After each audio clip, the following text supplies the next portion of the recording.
A lot happening on this Tuesday here in the DMV Zone. I'm Marina Morocco, so let's jump right into some exciting news as NASA revealing the names of its Artemis III crew in an announcement that was broadcast live from the Johnson Space Center in Houston. The crew is set to launch as soon as late 2027. It includes 3 NASA astronauts, first-time spaceflyer Andre Douglas, Master of Science in Electrical and Computer Engineering from Johns Hopkins, and a doctorate in Systems Engineering from George Washington University, so there's some local ties here. Record-setting astronaut Frank Rubio earning a doctorate of medicine from the Uniformed Services University of Health Sciences, also in Bethesda, Maryland, and veteran flyer and test pilot Randy Bresnik, and as well as an Italian astronaut, Luca Parmitano, with the European Space Agency. Artemis III will be an extraordinary demonstration of what is possible when the greatest aerospace companies across the United States, alongside our European partners, come together to showcase the technological might and ambition of the free world. This mission follows Artemis II, when 4 astronauts were sent around the moon earlier this year. We've got our friend NASA GPL Solar System Ambassador Greg Redfern with more on the big announcement here. So we're making the announcement, 4 men heading up into space here. What do you make of the picks? I'll tell you what, I think it's a very experienced crew. I'm excited about Andre getting to do his first launch into space. I think he's going to be the one that captures people with his motions he had today. And let's don't forget Bob Hines. He is the backup crew member for Artemis III. So if anything should happen to any of the prime crew, he is able to step in with his training.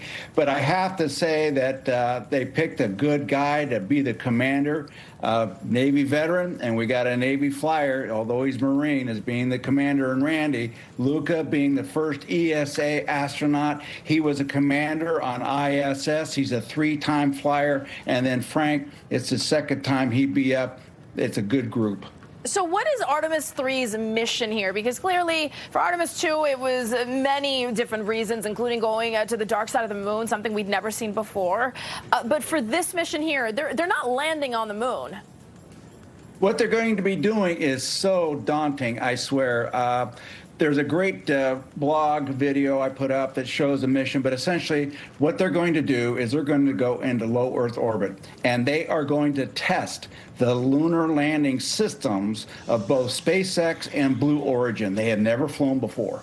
So they're hoping to be able to launch them up into space, to have an actual rendezvous with the Orion crew module, be able to transfer the astronauts onto those systems. Then they're also hoping to test the spacesuits, and it is 3 launches of the world's most powerful rockets going into low Earth orbit for 2 weeks to test everything out. And this is it, wait for it, to make sure that Artemis IV can make that first landing attempt in 2028. That's Wow. quite a deal.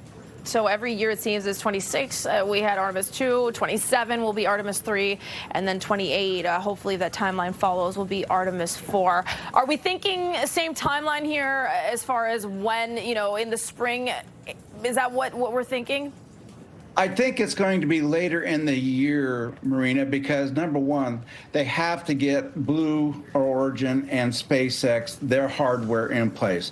Plus, NASA has got to build the Artemis III, which it is doing right now. They're stacking the core stage as I speak. They're at Kennedy Space Center.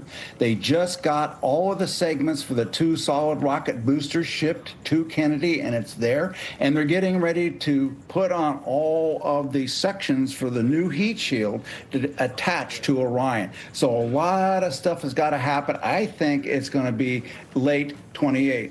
But, 27. But, of course, we'll keep you up to speed. Yeah, we'll see when that timeline shakes out. You talk about Blue Origin, SpaceX, some hiccups there down at Cape Canaveral at the Kennedy Space Center. How much does that affect this mission, Artemis III? Well, it does have an impact, and they had the president of Blue Origin talking about that today. Essentially what happened is their New Glenn rocket blew up on the launch pad at LC-38, and it caused some damage, but it didn't take out the whole infrastructure at the launch pad, which is good. They don't know what happened. This was a static hot fire test when the rocket exploded, but they're on it, and It's going to take time to find out what happened, fix it, correct it, and make a new one and test that. All right, hopefully the timeline sticks, because we know that's very important, especially for that lunar landing come 2028. Always so much fun to talk to you, Greg. Thanks for breaking that down. One last thing, if I can. Everybody tonight, if it's clear, go out and take a look in the western sky, because Jupiter and Venus are going to be 1.6 degrees apart and stunning. Wow, we'll be looking, especially for that bright one, Venus. Thank you so much, Greg. We appreciate it. Let's go on to topic number 2 here. As any moment now, the House is expected to vote on a $70 billion package to fund ICE and Border Patrol after clearing the Senate. The measure would restore funding for immigration enforcement agencies following weeks of Republican disagreements over spending tied to security projects and a Justice Department compensation fund. That all comes as the debate over ICE presence in parts of Maryland ramps up. We've got congressional economic policy reporter for the Washington Post, Gerald Dillard, with us now. What does this look like here in the Senate? Because it cleared the House, but clearly it also showed us the true infighting amongst the GOP. What's the House going to look like now? Excuse me, the Senate. Well, it cleared the Senate. It's in the House right now. The House actually just voted to advance the rule, which allows them to proceed on the bill. And like you said, in the Senate, there was, on both sides, there was this big GOP revolt, not on the immigration enforcement funding. They're nearly united on that front. It was over other Trump administration priorities, including the funding that Trump wanted attached to the bill related to security for his ballroom project, as well as the DOJ anti-weaponization fund, which was created while they were in this negotiation process, and that essentially raised concerns from Republicans of who would this payout fund benefit. They were worried that it would benefit people who were convicted in relation to the January 6, 2021 riot at the Capitol. But here in the House, even just on the House floor now with the vote on the rule, things seem to be a little chaotic. For a moment, there were 2 Republican House members that actually initially voted against the rule, and we saw on the floor that Speaker Mike Johnson and House leadership were talking to these members before they were able to secure the votes to move forward. So we'll see what happens later when the final passage vote comes up. To your point, there are representatives who may be a little scorned from their primaries that they have lost. Look at Thomas Massey, for example, who does not seem seemingly to vote in line with what the president's looking for. Is that infighting going to prove to be a hardship for the speaker? Well, we'll definitely see. It was definitely proved to be a hardship in the Senate. There were some senators who had recently lost their reelection races against people who Trump had endorsed, and we saw those people hold up votes during the 18-hour vote-a-rama on the bill in the Senate. We saw those people support amendments against the ballroom and the anti-weaponization fund. So we'll see how this plays out on the House floor. When are we expecting? Is this 4:30 today? Yes, so it's expected to come up at 4:30 for final passage in the House. And are we also expecting, like you said, it wasn't in the Senate. It didn't pass until I think it was like 4 something in the morning before they finally got this passed. So timing is unclear. I think just what we saw on the House floor probably raises, I know it raised a few red flags among reporters, so we'll definitely be looking to see what those votes look like at 4:30. All right, we'll keep watching. We appreciate it. Thank you so much. Daryl Dillard there with the Washington Post. Let's move on to topic number 3 here. As today, the bus driver charged in that deadly bus crash on I-95 is out of the hospital in jail, charged with multiple counts of involuntary manslaughter. 5 people killed in the crash on I-95. Dozens more hurt late last month. The driver now expected to make his first court appearance tomorrow. We've got Northern Virginia attorney Dimitri Picarillas with us here to tell us more about this. What do you make of these charges here? 5 involuntary manslaughter charges. He had some skirmishes, at least in traffic violations. This is a huge escalation. It sure is, because it's serious now. It's a felony. Those are felony charges. It's serious. The prosecutor in Stafford saw something that was serious in the investigation that led to these charges. The Stafford Commonwealth's attorney does not mess around.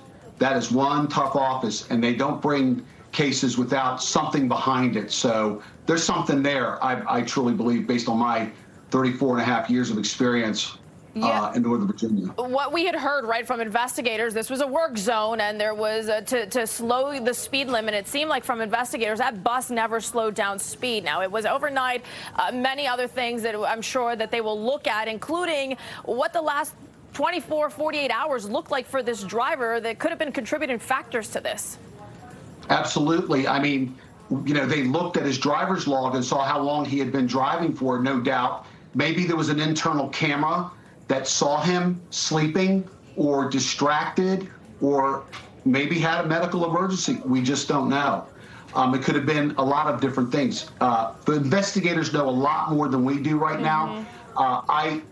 I don't think we're going to hear much from the prosecutor's office or the state police, or I think the NTSB. Somebody else investigated. We're not going to hear a lot. It is the NTSB. It's the NTSB, right? So we're not going to hear anything right away. Maybe in 30 days, but not right away. Yeah, walk us through what this looks like. He's got his first appearance before the judge. I imagine he'll enter his plea then. And then are we expecting to hear some of the probable cause that led them to these charges, or when would we? That's a great question. From a criminal standpoint at this juncture, they don't need to say much, nor should they. Hold their cards close to their vest. I expect competent defense counsel tomorrow is going to say he pleads not guilty. We're not going to hear anything from this bus driver.